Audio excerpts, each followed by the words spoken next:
आज का पोएम हमारे पास सेल आई कंपेयर दी, नाम पूरा है shall I compare thee to a summer's day. इतना बड़ा नाम एक्चुअली है ही नहीं, ठीक है। हमारे बोर्ड्स ने क्या किया हुआ है, इस कविता की जो फर्स्ट लाइन लिखा हुआ है shall I compare thee to a summer's day, उसको उठा के डाल दिया है as a title, as a शीर्षक। तो इस कविता का कोई ओरिजिनल नाम है ही नहीं, बट वहां पे एक नंबर लिखा हुआ है। देखो कितना नंबर लिखा है, सोनेट नंबर 18, ठीक है। और ध्यान दोगे समझोगे। यहाँ पे हमने असली पिंदवली जब पढ़ा था तो उसमें एक चीज हमने देखा था कि हमने देखा था कि सोनेट क्या होता है। क्या था सोनेट, जल्दी बताओ थोड़ा सा मुझको। तो व्हाट इज सोनेट, क्या होता है? तो ऐसी कविता जिसमें कितने लाइन्स हो, 14 लाइन्स हो, उसको हम लोग बोलते हैं सोनेट कहते हैं। दो भागों में बढ़ता है ना, कैसे कैसे? पहला को बोलते हैं हम लोग या तो पेट्रार्कन सोनेट, पेट्रार्कन सोनेट, या इसका एक और भी नाम है, इसको हम लोग बोलते हैं इटालियन सोनेट। क्लियर है? तो तुम्हें पता होगा, बिल्कुल बताया गया था। एक सोनेट हम लोग पास और होता है, इसको हम लोग बोलते हैं शेक्सपियरियन सोनेट, शेक्सपियरियन सोनेट। जो असली पेंदावली था वो फर्स्ट वाला था। क्या था कारण? उसके जो राइटर है, जो उसके कवि है आर्थर rimbaud, वो तो इस चीज से आते हैं ना। याद रखना, जितने भी कविता जो शेक्सपियर द्वारा लिखा गया है उसे बोलेंगे शेक्सपियरियन सोनेट, और जो कविता उनसे अलग लिखा गया है 40 लाइन्स की होगी उसे बोलेंगे पेट्रार्कन या फिर इटालियन सोनेट। तुमको दिखाई देगा अपने बुक में कि हमारे पोएट कौन है आज के, विलियम शेक्सपियर। ये तो यहाँ कौन सा सोनेट होना चाहिए, ये होगा शेक्सपियरियन सोनेट।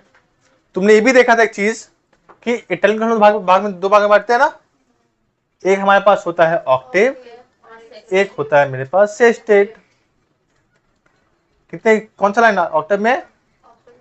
8 लाइन्स ऑक्टेव में और 6 लाइन्स, इतना तुम्हें पता है ऑलरेडी, असली पेंदावली के दौरान हमने पढ़ा हुआ है। शेक्सपियर ने क्या होता है, इसको भी बांटते हैं दो भागों में। कैसे? पहला जो होता है इसको हम लोग बोलते हैं क्वार्ट्रेन। क्वार्ट्रेन का मतलब होता है एक चौथाई, 1/4 बोलते हैं ना, एक क्वार्टर है ना, पीने के लिए भी एक क्वार्टर का जरूरत पड़ता है। तो एक क्वार्टर का मतलब होता है एक चौथाई बोलते हैं। तो तुम अपने बुक में थोड़ा देखना, प्रत्येक जो स्टैंजा है 4 लाइनों में बटा हुआ है। कितने लाइन है इसमें? 4 करके कितना स्टैंजा है? 3 स्टैंजा है। देखो एक बार, टोटल कितना हो गए? 12। यहाँ पे पंक्तियां हो गई, कितने बचे? इसको हम लोग बोलते हैं कपलेट। कपलेट नहीं, कपलेट जो होता है कपल, तो कपलेट बोलते हैं। कपलेट का मतलब क्या होता है, 2 लाइन एक स्टैंजा में रहेगा। मतलब कितना हो गए, ये 2 लाइन यहाँ पे हो गए। तो पहला जो 3 स्टैंजा उसको क्या क्या बोलेंगे हम लोग, क्वार्ट्रेन बोलेंगे। 4 लाइन करके 3 स्टैंजा है वहां पे, और लास्ट जो 2 लाइन है उसको क्या बोलेंगे, कपलेट बोलते हैं। 2 लाइन करके एक स्टैंजा है, और जो मेन हमारा इंपॉर्टेंट लाइन है वो यही कपलेट है। एक्चुअली पूरा कविता ना पढ़ने वाले कोई दिक्कत नहीं है, लेकिन सबसे इंपॉर्टेंट लाइन होगा हमारा, वो हमारा क्या होना चाहिए, कपलेट होना चाहिए। जो मेरा पूरा मूल भाव है वो लास्ट 2 लाइन में पूरा तरह से समाहित है। तुमने जैसे लास्ट टाइम पढ़ा था असली पेंदावली, तो हमें रिवील कहां पे होता है कि क्या घटना हुई थी, लास्ट के 2 लाइनों में ना। वैसे यहाँ पे हमें समझ में आया कि लास्ट 2 लाइन कितना ज्यादा इंपॉर्टेंट हो सकता है। तो ये कुछ इंपॉर्टेंट बातें थी हमारे लिए। तुम्हें अगर लिखने का मन है तो बस ये लिख लो, तुम्हारा काम चल जाएगा वहां से, ठीक है। यहाँ पे 3 बातें बहुत इंपॉर्टेंट है। पहला बात, ये मेरे पास सोनेट है जो मैंने अभी थोड़ी देर पहले तुम्हें बताया। सेकेंड इंपॉर्टेंट बात, कौन सा सोनेट है ये, स्पेलिंग गलती नहीं करोगे, बार बार रिपीट करेंगे तुमको। SH से करना, ठीक है। उसमें तुम जोड़ना पियर, PEAR, उसमें जोड़ना शेक्सपियरियन सोनेट। साथ में ये जो पोएम है ना, एक लिरिकल पोएम है। लिरिकल क्या मतलब होता है पता है? तुम जिसको गा सकते हो, जिसमें राइमिंग होते हैं। जिसमें क्या होते हैं, राइमिंग होते हैं, उसी को हम लोग बोलते हैं लिरिकल पोएम होता है ये, ठीक है। और एक सबसे इंपॉर्टेंट बात, ये कौन सा नंबर पोएम है, तो ये सोनेट 18 है। तुमको दिखे तुम्हारे बुक में ही ये लाइन कि उन्होंने अपने पूरे लाइफ में ना 154 लिखे हैं सोनेट को। सभी जो पोएम किसी न किसी को डेडिकेट किया है उन्होंने। तो ऐसा माना जाता है जो हम लोग अभी जो पोएम पढ़ने वाले स्टूडेंट नंबर 18, ये उन्होंने क्या किया है, दो लोग में से हो सकते किसी को डेडिकेट किया हो। पहला जो व्यक्ति का नाम है, इसका नाम है WH, या बोलोगे विलियम हार्बर्ट। नाम बस तुमको बताया जा रहा है, एग्जामिनेशन से पूछा नहीं है, बस तुमको नॉलेज के लिए बताया जा रहा है। तुमसे बस बता रहा है कि जो हम लोग का पोएम है किसको डेडिकेट किया गया है, विलियम हार्बर्ट को। या फिर कुछ लोग ऐसा मानते हैं कि इन्होंने डेडिकेट किया है अर्ल ऑफ साउथहैम्पटन को। अर्ल का मतलब था प्रिंस, राजा। तो या तो उन्होंने इसको डेडिकेट किया WH को, विलियम हार्बर्ट को, या उन्होंने डेडिकेट किया है अर्ल ऑफ साउथहैम्पटन को। एग्जाम ऐसा पूछेगा नहीं, टेंशन मत लो, बस तुमको नॉलेज के लिए बताया जा रहा है। कंफर्म नहीं कर पाया गया है किसी के लिए द्वारा भी कि उन्होंने इस पोएम को किसको डेडिकेट किया है आखिरकार। लेकिन ये डेडिकेशन किसके ऊपर है, उनके दोस्त के ऊपर, उनके फ्रेंड के ऊपर है। ठीक है, तो याद रखना हमें क्या कि ये उन्होंने कितना नंबर पोएम लिखा है, ये सोनेट नंबर 18 है, और टोटल कितना लिखा गया उनके द्वारा, 154 लिखा गया उनके द्वारा। संख्या याद रहेगी, ये तुम्हारे लिए इंपॉर्टेंट हो सकता है। अच्छा, ये कौन थे पहले भी बताया जाए। तो ये ना सिर्फ एक इंग्लिश पोएट थे, बल्कि एक इंग्लिश ड्रामेटिस्ट भी थे, या बोलो के इंग्लिश प्ले राइट भी थे। हमने सीखा ना प्ले राइट कैसे काम होता है। तो हमने क्या देखा कि वो किसको डेडिकेट की, या तो WH विलियम हार्बर्ट को, या तो अर्ल ऑफ साउथहैम्पटन को। अच्छा, ये कौन थे, एक इंग्लिश पोएट थे और एक इंग्लिश ड्रामेटिस्ट भी थे। मतलब क्या होता है इसको हम लोग बोलते हैं नाटककार। इसको क्या नाम जानते हैं, मुझे बताओ थोड़ा सा। इसको कहते हैं प्ले राइट, WRIGST। तो या तो ये प्ले राइट है या तो ये ड्रामेटिस्ट है। ठीक है, किस सेंचुरी के हैं, तो हमने सीखा हुआ ये 16th सेंचुरी, देखो काफी पुराने हैं, 1500 के आसपास लिखा गया इनका कविता, आज से लगभग 400 साल पहले। जाहिर सी बात है बाबा, इसमें कौन सा लॉजिक है नहीं तुम्हारे बात। मैंने 400 साल पहले लिखा गया है, तो एक खास बात है, उस टाइम ना इतना इंग्लिश मॉडर्नाइज नहीं किया गया था। तो तुम्हें यहाँ पे थोड़ा पुराने इंग्लिश के बारे में देखने को मिलेगा। तो तुम्हें बताया कि दी का मतलब यू होता है ना, दाई का मतलब आपका योर हो जाता है, तो ये सब तुमको देखने को मिलेगा। ठीक है, तो यह बस समझोगे कि ये पोएम काफी पुराना है, बहुत ओल्ड लिखा गया है, और आस्ते से इंग्लिश को फिर मॉडर्नाइज किया गया है। ठीक है, तो हमने यहाँ पे कुछ बातें समझा। यहाँ पे पहला बात क्या था मेरे पास, ये क्या है, सोनेट है। कौन सा सोनेट है, एक्सपीरियंस सोनेट है। ये कौन सा पोएम है, लिरिकल पोएम है। और ये कौन सा नंबर सोनेट है, 18वां नंबर सोनेट है। किसको डेडिकेट किया है, WH को, विलियम हार्बर्ट को, या अर्ल ऑफ साउथहैम्पटन को। बात करें यहाँ तक, टोटल उन्होंने कितना लिखा है सोनेट को, 154 लिखा गया है। वो कौन थे, इंग्लिश पोएट भी थे, लेकिन मेनली मुख्य रूप से वो एक इंग्लिश ड्रामेटिस्ट थे, नाटककार थे। तुमने पढ़ा ही होगा मैकबेथ, ओथेलो, है ना, एज यू लाइक इट, तो तुमने सब पढ़ा हुआ है ना। तो उसके लिए देखो यहाँ पे लिखा भी गया था, कुछ नोटेड वर्क है, मैकबेथ है, माइंड समर है, नाइट ड्रीम। ठीक है, बाकी यहाँ पे कोई दिक्कत तुम्हें नहीं होना चाहिए, है ना। अच्छा, तो हम लोग अपने थोड़ा पोएम में पढ़ते हैं, इसका जरूरत तो दोबारा नहीं है।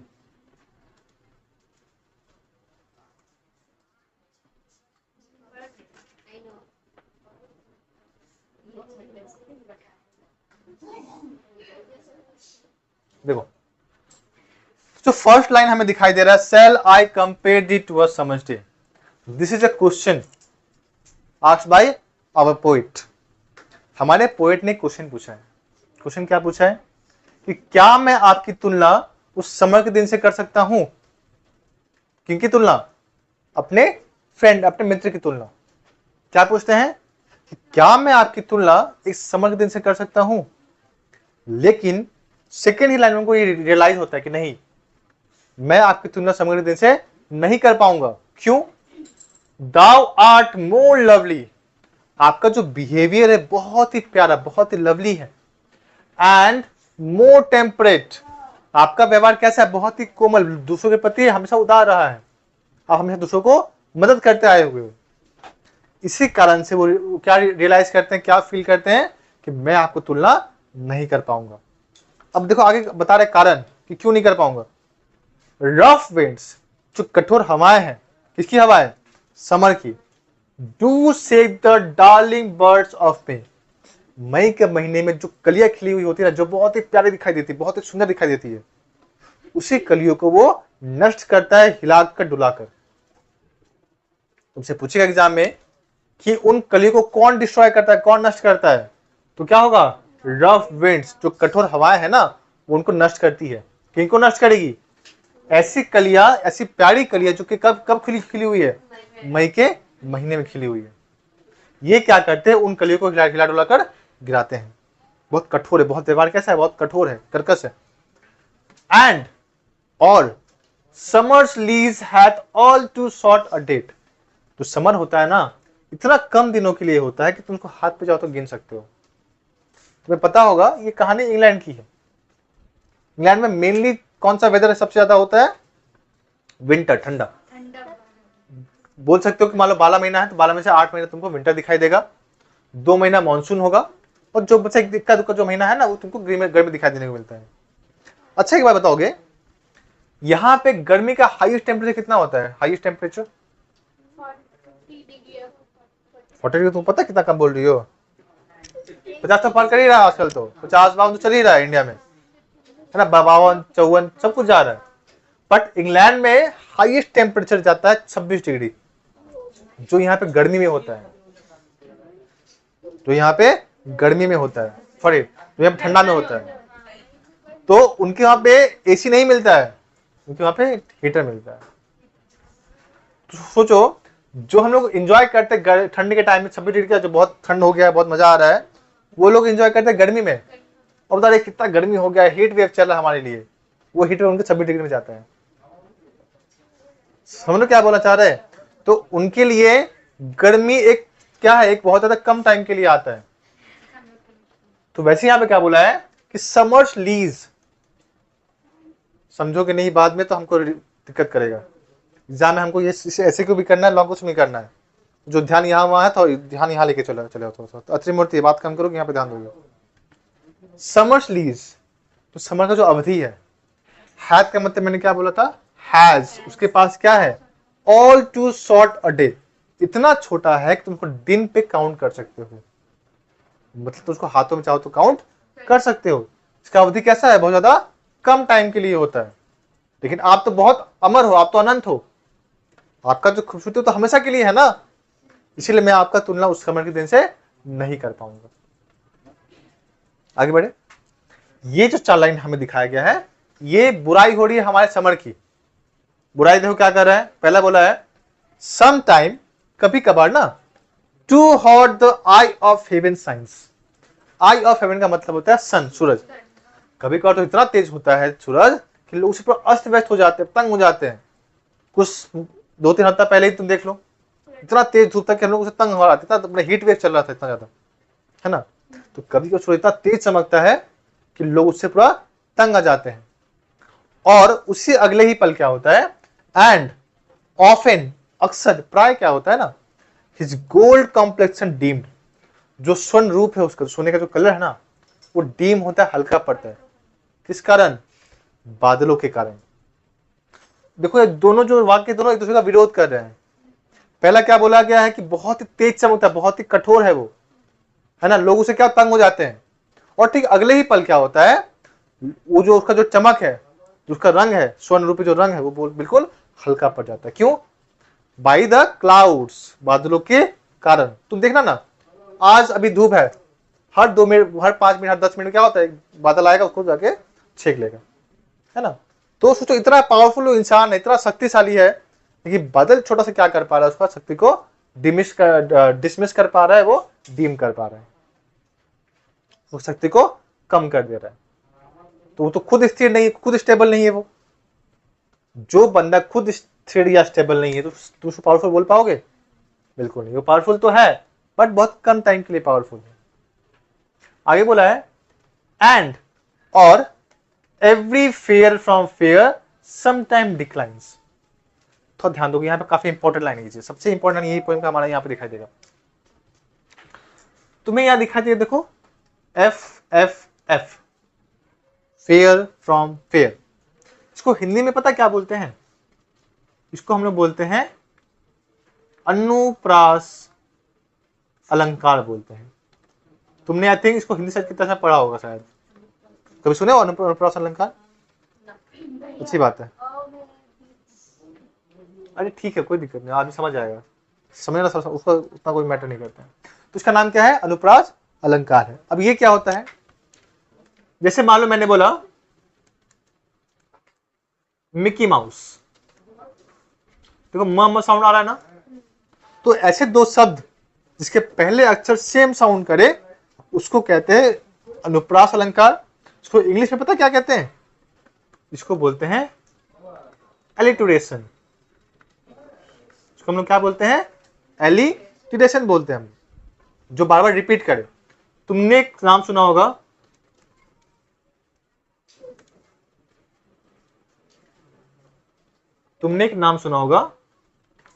कोका कोला, ना सेम साउंड कर रहा है ना, पहला अक्षर दोनों का सेम है। जिससे मान लो मैंने लिखा अमेरिकन एयरलाइंस, तो ए सेम साउंड कर रहा है। इसी सेम साउंड को हम लोग क्या बोलते हैं? अनुप्रास अलंकार बोल सकते हो, या बोलेंगे एलिटरेशन बोलते हैं। हमारे यहाँ पे एक प्रथा है, दोनों भाई बहन तो सेम नाम से रखते हैं हम लोग। जैसे मेरा नाम आर है, मेरी बहन का भी नाम आर से है, जिनके और नाम हो तो उसके भाई बहन, जैसे हाँ जैसे इसका है ना सुमन एंड सृष्टि, स साउंड आता है। सबका एक तरीका होता है राइम करने का, है ना। वैसे यहाँ पे राइम क्या कर रहा है, दोनों का पहला अक्षर क्या होगा? राइम करेगा, सेम साउंड करेगा। उसको हम लोग क्या बोलते हैं हिंदी में? अनुप्रास अलंकार, या बोलेंगे एलिटरेशन बोलते हैं हम लोग। और एक सबसे इंपॉर्टेंट बात है, दोनों शब्दों का मतलब अलग अलग होगा। जैसे मैंने एक छोटा सा वर्ड लिया दिन और दिन, क्या ये दोनों दिन एक ही है? नहीं। क्या अंतर है बताओ? एक ये दिन वाला दिन है, वो दिन गरीब वाला है। मुझे पता है ये डे वाला है ना, और ये दिन मतलब गरीब बोलते, पुअर बोलते हैं। दोनों सेम साउंड कर रहा है लेकिन अर्थ अलग अलग है। इसी को कहते हैं एलिटरेशन बोलते हैं, अनुप्रास अलंकार बोलते हैं हम लोग। ठीक है, तो याद रखना हमेशा एक चीज, जो यहाँ पे एफ एफ लिखा हुआ है ना, फेयर फ्रॉम फेयर, दोनों फेयर का मतलब अलग अलग है। जो पहला फेयर है उसका मतलब होगा ब्यूटीफुल ऑब्जेक्ट्स, हिंदी में बोले तो खूबसूरत वस्तुएं, सुंदर चीजें बोलते हैं इसको फेयर का मतलब। और इस फेयर का मतलब होता है ब्यूटी, हिंदी में कहे तो यू कहाँ गया, यू तू चला गया घूमने, इसके रुक जाओ, BEAUTY, इसको हम लोग क्या बोलते हैं? इसको हम लोग बोलते हैं सुंदरता। सुंदर नहीं, सुंदरता बोलते हैं। ब्यूटीफुल मतलब सुंदर होता है। तो हमने क्या देखा, एक फेयर का मतलब होता है सुंदर चीजें, एक फेयर का मतलब होता है सुंदरता। क्लियर है? तो बोला क्या, देखो सबसे इंपॉर्टेंट आप समझोगे ध्यान से, बोला एवरी फेयर फ्रॉम फेयर, हर सुंदर वस्तुओं से जो सुंदरता है समटाइम डिक्लाइंस, उनका पतन होता है, उनका क्षय होता है, उनका नुकसान होता है। तुम देखो ना, एक मिस वर्ल्ड है, क्या वो बूढ़ी नहीं होगी? क्या उसके चेहरे पे झुर्रियां नहीं आएगी? बिल्कुल आएगी, उसका भी तो अंतना निश्चित है। तुमने चीज पढ़ा होगा, सिंधु घाटी की सभ्यता तुमने पढ़ा होगा, उसको हम लोग बोलते हैं हड़प्पन सिविलाइजेशन। इतना वेल प्लान था, इतना अच्छा प्लान किया हुआ था। तुम्हें न्यूज मिला, पता होगा कि वहां पे जो नालियां है, ड्रेनेज सिस्टम बहुत अच्छा था, पानी कभी जमा नहीं होता था, लोग के घरों में पर्सनल टॉयलेट हुआ करते थे। ठीक है, एक बाथ, एक स्नान घर था, वो कुछ चीजें थी। लेकिन जब तूफान आया, जब इंडस रिवर अपने तूफान पे आई, अपने उफान पे आई, बिल्कुल सिंधु नदी बोलते हैं, तो वो पूरे शहर को पूरे ले डूबी है। एक मूवी आया था, इसका नाम था मोहनजोदारो, ऋतिक रोशन का था मूवी, है ना। तो तुमने देखा होगा लास्ट में जब सिंधु नदी जब उफान में आती है तो लोग कितना मुश्किल से अपना चीज को शिफ्ट करते हैं। देख लेना, बहुत अच्छा मूवी है। तो हमें लगा था ना एक चीज पहले कि अरे आखिर का जो हड़प्पन सिविलाइजेशन है मेन उसका जगह पाकिस्तान में है, पाकिस्तान में, राजस्थान में, गुजरात में है, बट कुछ इसका हिस्सा यूपी में भी आता है। तो पूरा ऐसे कैसे हो सकता है, पूरा तो वहां पे लोग रहते तो यहाँ कैसे आ गए। बाद में हमको समझ आया जब मूवी देखने के बाद कि जब नदी आगे बढ़ी ना, जब नदी उफान में आई, वो शिफ्ट किए, तो वो लोग आके बसे गंगा नदी के किनारे, जिसको हम लोग अभी जानते हैं यूपी के नाम से। तो उन्होंने पूरा शिफ्ट किया था। तो हमें ये समझ में आया कि चाहे वो कितना भी सुंदर चीजें क्यों ना हो, उनका भी पतन होना निश्चित है। जो उस पीक पे बैठा हुआ है कोई ना कोई उसको आके रिप्लेस करेगा, है ना। आज विराट कोहली हुआ उसका क्या बोलते हैं रिटायरमेंट हो गया है, कोई तो रिप्लेस करेगा उसको। सचिन पहले थे, अभी विराट कोहली थे, उसके बाद कोई और आएगा। ये एक साइकिल चलता रहता है, बिल्कुल ये एक साइकिल है ना।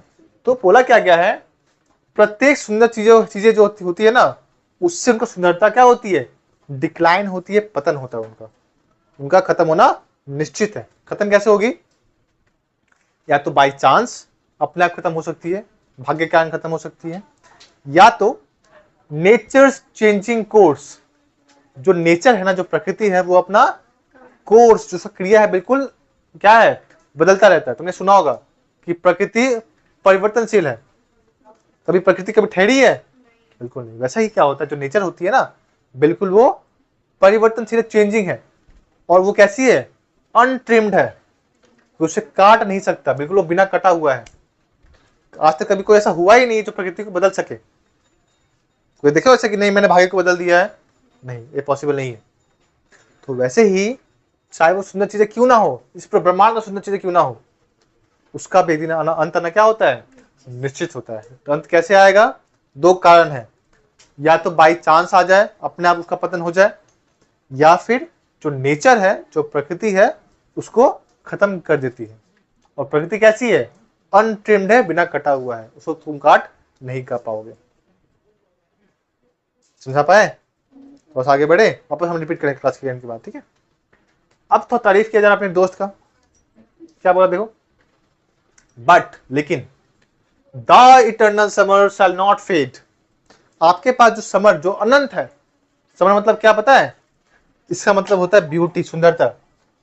आपके पास जो अनंत खूबसूरती है ना, वो कभी फेड नहीं होने वाला है, कभी खत्म नहीं होने वाला है, कभी धुंधला नहीं पड़ने वाला है। यहाँ पे जो ब्यूटी बोला, किसका कैसा beauty, outer beauty, inner beauty, आंतरिक खूबसूरती बोलते हैं इसको ना।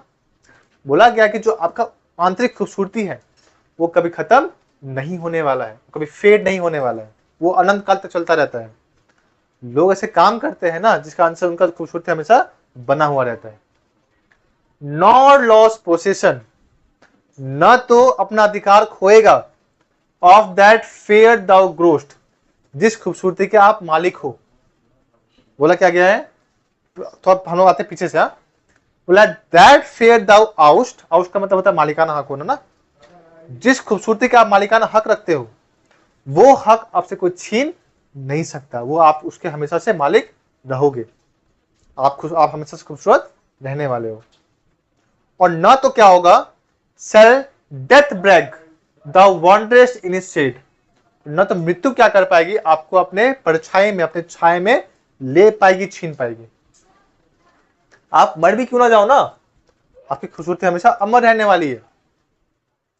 जो उन्होंने काम किया और जो उन्होंने बिहेव किया लोगों के साथ ना, तुमने अभी हाल फिलहाल एक चैप्टर पढ़ा है स्ट्रॉन्ग रूट्स, तो जो हमने पढ़ा कलाम के बारे में, क्या हम लोग आज भी याद नहीं करते उनको, बिल्कुल करते हैं। उनका नाम ही मिसाइल मैन। आज हम लोग जो परमाणु शक्ति जो हम लोग यूज कर रहे हैं, मिसाइल जो हम लोग यूज कर रहे हैं, किनका देन है, उन्हीं का देन है। अगर क्या नाम है उनका, एपीजे अब्दुल कलाम और अटल बिहारी वाजपेयी साथ में नहीं होते, 2000 सन में होता, तो आज हमारे पास एटम बम का शक्ति नहीं आ पाता। तो उन्होंने जो काम किया है ना, वो पूरे हमारे लाइफ टाइम तक हमें साथ देने वाला है। तो बोला क्या, चाहे आप मर भी क्यों ना जाओ ना, जो मृत्यु भी क्या कर सकती है, आपकी खूबसूरती को अपने छाए में नहीं ले पाएगी, छीन नहीं पाएगी आपकी खूबसूरती को। तो इतना ब्यूटीफुल होंगे उनके फ्रेंड बिहेवियर वाइज। और जो तुम्हारा एक दोस्त है, एक बात बोलो बस तुम्हें पलट जाता है कि नहीं। तो बोला है when in eternal lines to time thou growest, और जब तक ये पंक्तियां अनंत रहेगी, उसके साथ साथ क्या होगा, आपका जो खूबसूरती वो आगे बढ़ता चला जाएगा। जैसे देखो ये जो पोएम कब लिखा गया, 1500 के आसपास लिखा गया ना, 1550 के आसपास लिखा गया मान लो। आज क्या चल रहा है, 2024 चल रहा है, 400 साल के ऊपर हो गया है, हम आज भी पढ़ रहे हैं ना इसको। तो क्या हम उनके बारे में नहीं जाने, डब्ल्यूएच के बारे में, ये कौन थे? क्या हमने नहीं जाना कि वो और क्या नाम था, अर्ल ऑफ साउथम्पटन था? क्या हमने उनके बारे में नहीं जाना? कुछ जानकारी मिला कि हाँ इनके फ्रेंड हो सकते हैं। तो हमें क्या मिला, उनके बारे में पढ़ने का मौका मिला। सोचो उनका याद हम लोग 400 साल से करते हुए आए हैं और अभी भी आगे करते हुए चले जाएंगे। अब हो सकता है जैसे अभी सिलेबस आगे चेंज होने वाला है, मे बी अभी तो चेंज हो चुका है, आगे अब जो और जब चेंज हो तो क्या होगा पता है? जो तुम पोएम अभी पढ़ रहे हो क्लास 12 में, आने वाले टाइम में मेरे साथ क्लास 10 में ही आ जाए। तो सीबीएसई बोर्ड है, आईसीएसई बोर्ड है, उसमें तो और पहले आ जाता है ना। तो तुम देखना, तुम आज ये चैप्टर पढ़े हो, तो आने वाले जो जनरेशन है तुम उसको साथ पढ़ा सकते हो चैप्टर को, अगर तुमको दिख जाए तो और आगे बढ़ता चला जाएगा ना। कंडीशन मत लगाओ बीच में कि कहीं अगर ऐसा ना हुआ तो। अगर नहीं हुआ तो सिंपल से तुमको उपाय बता रहे हैं, शादी करना, बाल बच्चों को पालना और जाके मर जाना। बस यही एक बस उपाय है, एक यही उपाय है। अगर चलो अब तुम्हारी बात हम नहीं कहना चाहेंगे, छोड़ो, वापस आते इस पे शांत रहो।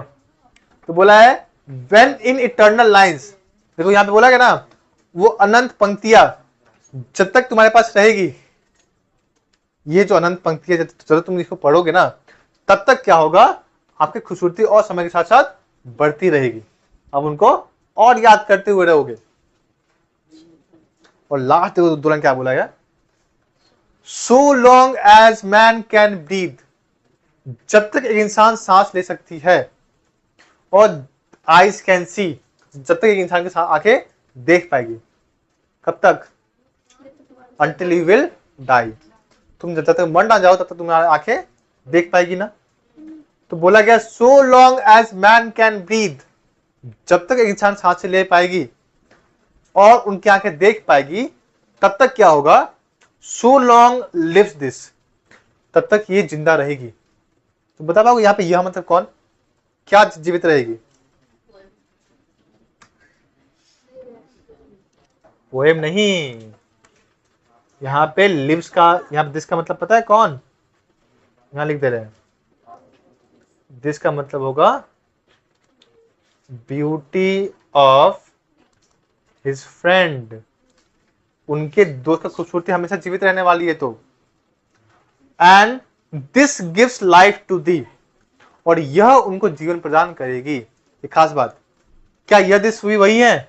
नहीं, इसका मतलब क्या होता है हमारा पोएम, और यही पोएम क्या करेगी, आपको जीवन प्रदान करने वाली है। जो दोनों दिस है उसका मतलब अलग अलग है ना। तो हम तो ऊपर जाते हैं, बोला क्या क्या, आप इसको तो रिपीट करें, रिपीट कर थोड़ा सा। बोला क्या है, so long as man can breathe, जब तक एक इंसान सांस ले पाएगी, और आई कैन सी, तुम्हारी आंखें देख पाएगी, तब तक क्या होगा, so long live this, तब तक उनकी खूबसूरती क्या होगी, जीवित रहेगी, वो हमेशा अमर रहेंगे। And this gives life to thee, और यह मतलब कौन, ये जो कविता है ना, उनके क्या करेगी, वो जीवन प्रदान करने वाली है। यहाँ पे बता पाओगे यहाँ पे किसकी आंखें, किसकी ब्रेथ के बारे में बोला गया है? हमारे आंखों के बारे में बोला गया है। हम लोग कौन है? वी आर रीडर्स, हम लोग पाठक हैं। पाठक मतलब कौन? जो इस कविता को पढ़ रहे हैं। तो जब तक हम लोग जीवित रहने वाले हैं, तब तक क्या होगा, हम लोग सांस लेंगे, देख पाएंगे आंखों से, और इस पोएम को याद रखने की कोशिश करेंगे। ठीक है।